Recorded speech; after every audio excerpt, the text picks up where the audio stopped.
স্বাস্থ্য দুরন্তমন। পৃথিবীর কোনো আলোই শিশুর হাসির চেয়ে বেশি উজ্জ্বল নয়। আমরা প্রতিটি পরিবারে হাসি খুশি ও প্রাণোচ্ছল শিশু চাই, আর সেজন্যই আমাদের অনুষ্ঠান দুরন্ত স্বাস্থ্য দুরন্ত মন।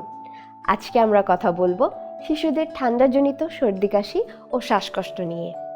এ বিষয়ে কথা বলার জন্য আমাদের সাথে আছেন বিশিষ্ট শিশু বিশেষজ্ঞ ডাক্তার আবু সাইদ শিমুল স্যার। স্যার, আপনাকে স্বাগত জানাচ্ছি। স্যার, অতিরিক্ত ঠান্ডায় শিশুদের বিভিন্ন অসুখ বিসুখ দেখা দেয়, কিন্তু তার মধ্যে সবচেয়ে বেশি আমরা যেটা দেখি সেটা হলো সর্দি কাশি। ঠান্ডার সময় এটা কেন বেশি হয়, একটু বিস্তারিত বলবেন স্যার? শিশুদের কিন্তু আসলে মানিয়ে নেওয়ার ক্ষমতা কিন্তু বড়দের মতো না। বলা হয়ে থাকে যে যদি মাত্র 3 ডিগ্রি সেন্টিগ্রেড তাপমাত্রা যদি একটু তারতম্য হয়, তার সাথে কিন্তু শিশু মানিয়ে নিতে পারে না। অর্থাৎ যখন গরম থেকে শীতে যখন আসে তখন যেমন বাচ্চারা বিভিন্ন ধরনের রোগ হয়, আবার শীত থেকে যখন গরমে যায় তখন কিন্তু হয়। সুতরাং এই সময় যে আবহাওয়ার যে একটা পার্থক্য হয় সেটার সাথে কিন্তু সে মানিয়ে নিতে পারে না। বাচ্চাদের কিন্তু রোগ প্রতিরোধ করার ক্ষমতা কিন্তু বড়দের চেয়ে কম। সব কিছু মিলিয়ে দেখা যাচ্ছে যে এই সময় শিশুরা একটু সর্দি কাশি বা জ্বরে আক্রান্ত হয়। আমাদের এখানে শীতকালে ধুলাবালিটা বেশি থাকে, সেক্ষেত্রে কি সর্দি কাশি হওয়ার সম্ভাবনাটা বেশি বেড়ে যায়? ধুলোবালি তো অবশ্যই একটা বড় কারণ। ঋতু পরিবর্তনের কারণটা বলছি, ঠান্ডা গরমের বিষয়। আবার অনেক ক্ষেত্রে দেখা যায় যে খাবার অপুষ্টি একটা বিষয় রয়েছে, যে টিকা যদি না দেয়া থাকে সেটা বিষয়। এই সকল কিছু মিলিয়েই আসলে শিশুরা এই সময় সর্দি কাশিতে বেশি আক্রান্ত হয়। গ্রীষ্মকালেও শিশুদের সর্দি কাশি দেখা দেয়, এর কারণটা কি?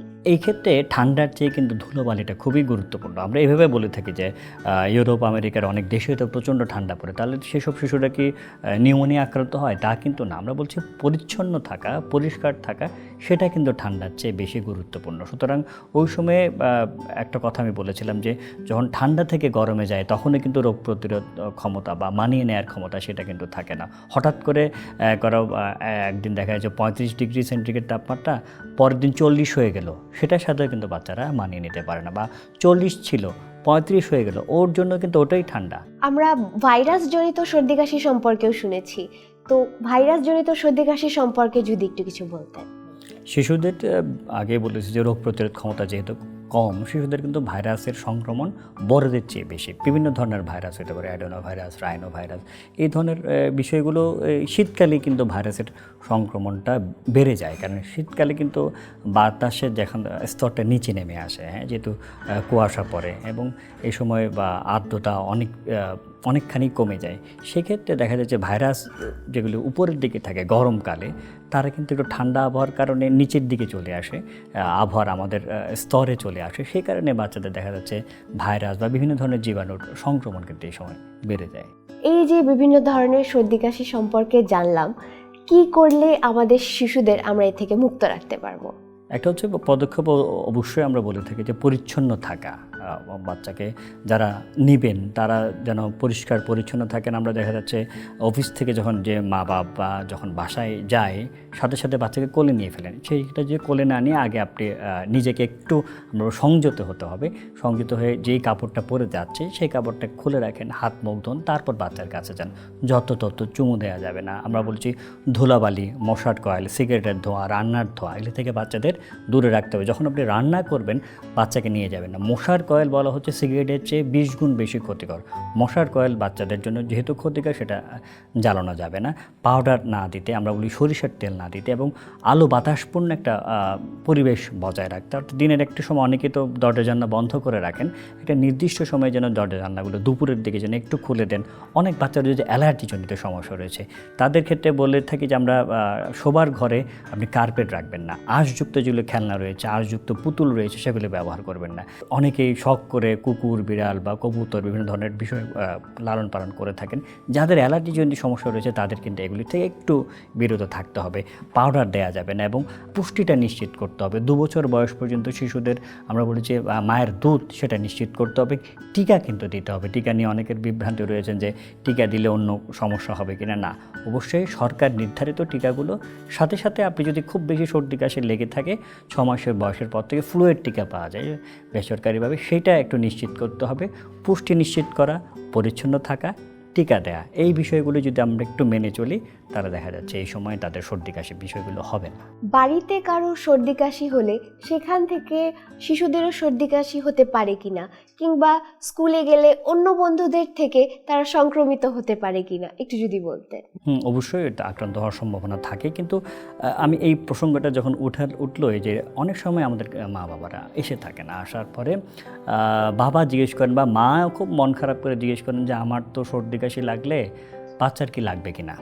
অর্থাৎ কথার মধ্যে এমন থাকে যে যেহেতু মায়ের সর্দি কাশি লেগেছে, তার যে বুকের দুধ সেটা খেলে বাচ্চার লাগবে কিনা। আমরা বলি না, বুকের দুধের মাধ্যমে কিন্তু এই সর্দি কাশি যায় না। কিন্তু একই জায়গায় যদি কেউ থাকে, লিফটে একজন সামনে অন্য কোনো মানুষ রয়েছে, বা আমাদের সামনে যদি এখন কোনো ছোট শিশু থাকে, আমরা যদি হাঁচি কাশি তার সামনে দিই, তার তো সর্দি কাশি লাগতেই পারে। তাদের কাছাকাছি যাদের থাকবে অবশ্যই একটু দূরে থাকা উচিত। আবার যেই শিশুটা সর্দি কাশিতে আক্রান্ত, অনেক সময় আমরা মায়েদের বলে থাকি যখন আমাদের কাছে আসেন হাসপাতাল বা চেম্বারে, যে বাচ্চাকে 2-3 দিন স্কুলে পাঠাবেন না। তারা মনে করে থাকেন যে তার শিশুর কোনো ক্ষতির জন্য, তা না, এটা কিন্তু আমাদের দায়িত্ব।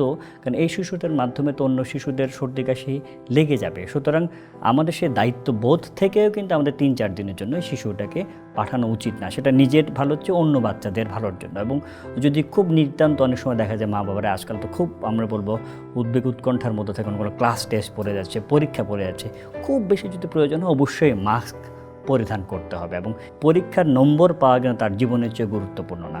সুতরাং কোনো ধরনের কোনো সমস্যা দেখলে অবশ্যই শিশুদের স্কুলে পাঠানো থেকে আমাদের বিরত থাকতে হবে। সর্দি কাশি থেকে অনেক সময় শ্বাসকষ্টও হয়ে যায়, তো তখন আমরা কি করতে পারি?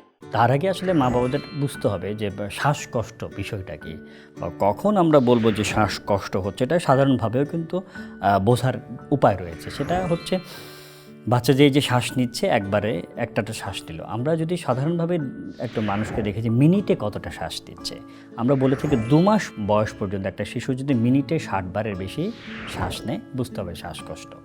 12 মাস বয়সের কোনো বাচ্চা এই যে শ্বাস নিল, এটা যদি মিনিটে 50 বারের বেশি শ্বাস নেয়, বুঝতে হবে তার শ্বাসকষ্ট। এবং আপনার 2 বছর বয়স পর্যন্ত যদি বলি যে 5 বছর বয়স পর্যন্ত 40 বার বা তার বেশি শ্বাস নেয়, তাহলে বুঝতে হবে সে শ্বাসকষ্ট রয়েছে। বুকের খাঁচা দেবে যাওয়া, সেটাই হচ্ছে শ্বাসকষ্ট। এবং সে দেখা যাচ্ছে যে শ্বাস নিতে তার কষ্ট হচ্ছে, সে খেতে পারছে না, সেটা হচ্ছে শ্বাসকষ্ট। এই শ্বাসকষ্ট যদি তার হয়ে থাকে, অবশ্যই দ্রুতই একজন চিকিৎসকের কাছে বা একটা হাসপাতালে নিয়ে যেতে হবে। নিউমোনিয়াতে প্রচণ্ড জ্বর থাকে, কিন্তু অ্যাজমা হচ্ছে বেশিরভাগ ক্ষেত্রে দেখা যায় অ্যালার্জির একটা হিস্ট্রি থাকে, যে মা বাবা বা পরিবারের কারো হাঁপানির বিষয় রয়েছে। এবং হাঁপানির বিষয়টা প্রথম দিকে কিন্তু মোটামুটি বোঝা যায়, তার সারা দিন ধরে কাশি এমন তো হয়, কিন্তু বেশিরভাগ ক্ষেত্রে দেখা যাচ্ছে সকালে এবং রাতে, আমরা এক্সট্রিম এই 2 সময়ে দেখা যাচ্ছে তার কাশিটা অনেক বেশি বেড়ে যাচ্ছে। সাথে একটা শব্দ হয়, এরকম একটা শব্দ হবে, হ্যাঁ, এরকম একটা শব্দ কিন্তু পায়, হ্যাঁ। এবং দেখা যাচ্ছে এই বাচ্চাগুলো প্রায় সময়, যারা একটু বড় বাচ্চা, 4 বছর 5 বছর, মা বাবারা বলে যে ও যখন সিঁড়ি ভাঙে, ও যখন খেলে, তখন সে খুব অল্পতেই কিন্তু সে ক্লান্ত হয়ে পড়ে। এই সব বিষয়গুলো কিন্তু আমরা বলবো হাঁপানি বা অ্যাজমার লক্ষণ।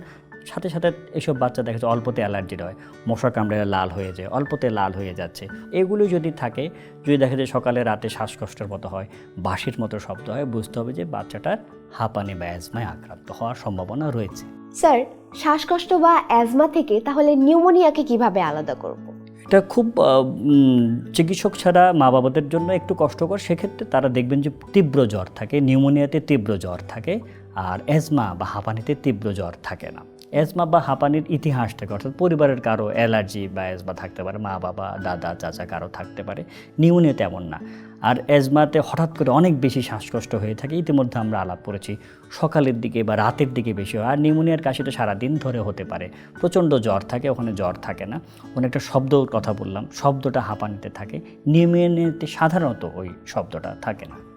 স্যার, তার মানে কি সর্দি কাশি নিজে একটি রোগ, বা নাকি অন্য কোনো রোগের উপসর্গ হিসেবে আসে? অবশ্যই উপসর্গ। সর্দি কাশি তো নিউমোনিয়াতে হতে পারে, ব্রঙ্কিওলাইটিস নামে একটা রোগ রয়েছে, সেটাতে হতে পারে, হাঁপানি বা অ্যাজমাতে হতে পারে, আরও টিবি হলেও তো কাশি হয়, সর্দি হয় না। জ্বর যেমন একটা নিজে রোগ না, একটা উপসর্গ। সর্দি কাশি তো নিজে কোনো রোগ নয়, এটা বিভিন্ন রোগের লক্ষণ বা উপসর্গ। স্যার, আপনি ব্রঙ্কিওলাইটিসের কথা বললেন, এ ব্যাপারে যদি একটু বিস্তারিত বলতেন। আচ্ছা, ব্রঙ্কিওলাইটিস শব্দটা অনেক সময় একটু খটোমটো হলো, অনেক মা বাবারা এখন জানেন, কারণ বিভিন্ন মাধ্যমে তারা জেনেছেন। এটা অনেকেই এতদিন ধরে মনে করতে এটা হাঁপানি বা অ্যাজমা আসলে না। এটা আমরা এভাবে বলে থাকি যে হাঁচি, কাশি, বাসি। হাসি এবং বাচ্চাটা খুব হাসবে, দেখা যায় যে উৎফুল্ল বাচ্চা, হাসি দিবে, কাশি হবে এবং বাসি হবে। কাশি আমরা তো সবাই জানি, আর বাসিটাকে যেটা বললেন যে অ্যাজমাতে যে এক ধরনের বাসির মতো শব্দ হয় সেটা বাসি, অর্থাৎ হাসি, কাশি, বাসি, এই তিনটা মিলেই হচ্ছে ব্রঙ্কিওলাইটিস। এবং কাদের হবে? 2 বছর বয়স পর্যন্ত হবে, অর্থাৎ 2 বছর পার হয়ে গেলে সেটা কিন্তু ব্রঙ্কিওলাইটিস নয়। এটাকে অনেকে নিউমোনিয়া বলে থাকেন, এটাকে অনেকে অ্যাজমা বলে থাকেন। কেন এই শব্দটা একটু কঠিন হলো, কেন আমরা আলোচনায় আনছি? কারণ এটাকে অনেকে নিউমোনিয়া মনে করে অহেতুক অ্যান্টিবায়োটিক দেয়। আমরা বলে থাকি যে শিশুদের কিন্তু অহেতুক অ্যান্টিবায়োটিক দেওয়া একেবারেই উচিত নয়, কারণ এই রোগে খুব বেশি জ্বর থাকে না, 99-100 জ্বর থাকে, অনেক বেশি কাশি হলেই যে অ্যান্টিবায়োটিক দিতে হবে তা তো না। সুতরাং এই বাচ্চাগুলি কাশির যেগুলি বললাম, এই রোগটা কিন্তু 5-7 দিন বা একটু ঘরোয়া চিকিৎসাতে অনেক ক্ষেত্রে ভালো হয়ে যায়। যদি শ্বাসকষ্ট হয় সেই জন্য তো চিকিৎসকের কাছে যেতে হবে। এটা ভাইরাসজনিত যেহেতু রোগ, কোনো অ্যান্টিবায়োটিক ছাড়াই ঘরোয়া চিকিৎসাতেই ভালো হয়ে যায়। এবং 2 বছর বয়স পর্যন্ত বাংলাদেশে গবেষণায় দেখা গিয়েছে নিউমোনিয়ার চেয়ে ব্রঙ্কিওলাইটিসই বাচ্চাদের বেশি হয়। স্যার, তাহলে ভাইরাসজনিত সর্দি কাশি বা জ্বর হয়, এক্ষেত্রে শিশুদের রক্ষার জন্য বাবা মায়েদের কি কি করণীয় হতে পারে? সর্দি কাশি হলেও বুকের দুধ 2 বছর বয়সের হলে এবং তার বেশি বয়সের আমরা বলি পুষ্টিটা নিশ্চিত করতে হবে, তাদের পরিষ্কার পরিচ্ছন্ন থাকা সেটা নিশ্চিত করতে হবে। আমরা বলি যে কোনো অসুস্থতা বাচ্চাদেরকে বেশি করে পানীয় জাতীয় খাবার খাওয়া হয়, তরল হতে পারে, সেটা ডাবের পানি হতে পারে, শরবত হতে পারে সেটা। এবং যদি নাক বন্ধ হয়ে থাকে আমরা বলি যে লবণ পানি, একটু কুসুম গরম পানিতে সামান্য একটু লবণ দিয়ে সেটার যে ড্রপার পাওয়া যায় সেটা নাকটা পরিষ্কার রাখার একটু ব্যবস্থা করতে হবে। এই সময় পরিচ্ছন্নতা থাকতে হবে এবং তার পুষ্টি নিশ্চিত করা। তার যদি জ্বর হয়ে থাকে আমরা বিভিন্ন ধরনের প্যারাসিটামল রয়েছে সেগুলো একটু খাওয়াতে পারি। এই বিষয়গুলি যদি একটু আমরা নিশ্চিত করতে পারি, বেশিরভাগ ক্ষেত্রে দেখা যাচ্ছে কয়েকদিনের তার যত্নে সে ভালো হয়ে যাবে। স্যার, ঘরোয়া টোটকার বাইরে কোন বিশেষ লক্ষণ দেখা দিলে শিশুদের হাসপাতালে নেওয়া উচিত? একটা হচ্ছে বাচ্চা যদি কিছুই খেতে না পারে, যে এমন কাশি দিচ্ছে, কাশতে কাশতে সে বমি করে দিচ্ছে, যতবারই খাওয়ানোর চেষ্টা করছে ততবারই বমি করছে, কিছুই খাওয়ানো যাচ্ছে না। সে একটু বড় শিশুরা যে কথা বলতে পারছে না, একেবারে কথা বলতে তার কষ্ট হচ্ছে, শ্বাসকষ্ট হচ্ছে। ইতিমধ্যে আমরা কিন্তু আলোচনা করেছি কীভাবে শ্বাসকষ্ট বুঝতে হবে। শ্বাসকষ্ট হচ্ছে, তার দেখা যায় ঠোঁটটা নীল হয়ে যাচ্ছে, সে কেমন নিস্তেজ হয়ে পড়ছে, তার খিঁচুনি হচ্ছে, তার অজ্ঞানের মতো ভাব হচ্ছে। এই সব বিষয়গুলো দেখলে আমরা বলে থাকি যে সাথে সাথে একজন চিকিৎসক বা হাসপাতালে নিয়ে যেতে হবে। অনেক সময় ঠান্ডাজনিত সর্দি কাশির সাথে জ্বরও দেখা দেয়, তখন আমরা কি করব? আচ্ছা, জ্বর কেন হচ্ছে সেটা যদি আমরা একটু দেখি। যদি ভাইরাসজনিত কোনো সর্দি কাশি যদি হয়, যেটা ব্রঙ্কিওলাইটিস বললাম বা অন্য যে কোনো ভাইরাস, সেক্ষেত্রে জ্বরটা কিন্তু কম হবে, 99, 100, 101। যদি অল্প জ্বর থাকে বুঝতে হবে যে একটা ভাইরাস। আর যদি নিউমোনিয়া হয়ে থাকে সেক্ষেত্রে কিন্তু 102, 3, 4 হতে পারে। যদি আমরা বলে থাকি যে অল্প 98, 99 সেটা হয়, সেক্ষেত্রে আমরা বলেছি যে কিছুই করার প্রয়োজন নেই। শিশুদের ক্ষেত্রে আমরা বলেছি যদি এই জ্বর 100 হয়ে থাকে সেক্ষেত্রে বিভিন্ন কোম্পানির রয়েছে প্যারাসিটামল যেগুলো রয়েছে, বয়স অনুযায়ী আমরা কিন্তু খাইয়ে দিতে পারি। আর যদি অনেক বেশি জ্বর হয়ে থাকে, অনেকের মধ্যে একদম প্রবণতা রয়েছে, আমাদের চিকিৎসকদের মধ্যে রয়েছে যে 102 হলে আমরা বোধহয় মলদারে সাবুজুরি দিব, আর 100, 101 হলে সিরাপ দিব। এখন বলা হচ্ছে বিভিন্ন গবেষণা দেখা গিয়েছে যে না, বেশি জ্বর হলে যে সাবুজুরি দিতে হবে বা মলদারে ওষুধ দিতে হবে তা না।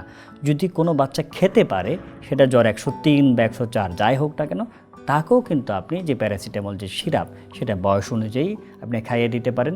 যেই বোতলটা রয়েছে তার ভেতরে কিন্তু কাগজ থাকে, সেটাতে আপনি যে বয়স অনুযায়ী ডোজটা রয়েছে সেটা দিতে পারেন। আর বাচ্চা যদি ওজন জানা থাকে তাহলে কিন্তু খুব সুন্দর একটা টেকনিক রয়েছে। আমরা বলে থাকি প্রতি 8 কেজির জন্য 1 চামচ, অর্থাৎ যে বাচ্চার বয়স 16 কেজি সে খাবে 2 চামচ, যে বাচ্চার বয়স 24 কেজি সে খাবে 3 চামচ। এটা একটা মোটামুটি 8 কেজির জন্য 1 চামচ হিসেবে আমরা খাইয়ে দিতে পারি। কিন্তু মা বাবার অনেক ক্ষেত্রেই জ্বরটা মাপতে চান না, বলে যে বাচ্চার তো মাথা গরম। মাথা কিন্তু গরম থাকবেই 5 বছর বয়স পর্যন্ত, যেহেতু মেটাবলিজম হচ্ছে, তার ব্রেনের গ্রোথ হচ্ছে বেশি, সেক্ষেত্রে মাথা গরম দেখে ওষুধ খাইয়ে দেওয়া যাবে না। মেপে যদি 100 পান তাহলে আপনি ওষুধ খাইয়ে দিতে পারবেন। স্যার, সর্দি কাশির সাথে যখন জ্বর দেখা দেয় তখন আমরা বাড়িতে দেখি যে কাপড় পানিতে ভিজিয়ে মাথায় দেয়া হয় বা জলপট্টি দেয়া হয়, এটা কতটা কাজে লাগে? আচ্ছা, জ্বরটা কিন্তু পুরো শরীর জুড়েই আসলে হয়, সুতরাং শুধু যে মাথায় থাকে আসলে তা তো না। সুতরাং মাথার জ্বর যদি আমি নামাই, পুরো শরীর জুড়ে যে জ্বর থাকে সেটা নামাবো কীভাবে?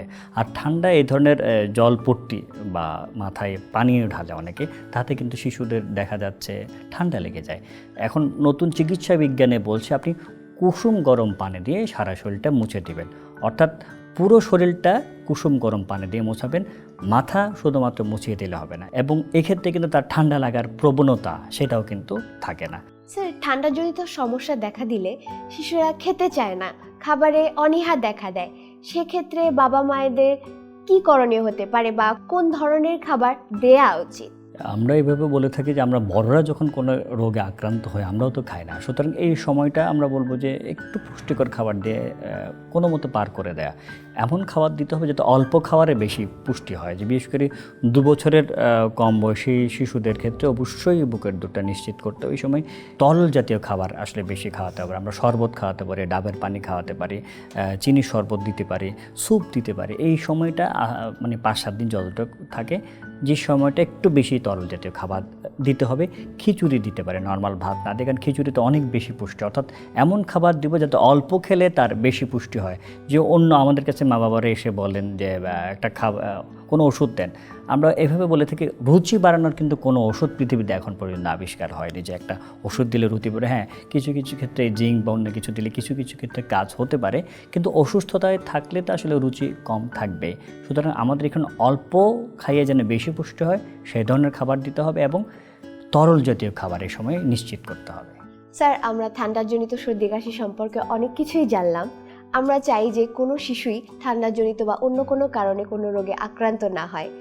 শিশুকে সুস্থ রাখতে বাবা মায়েদের উদ্দেশ্যে যদি কিছু বলতেন।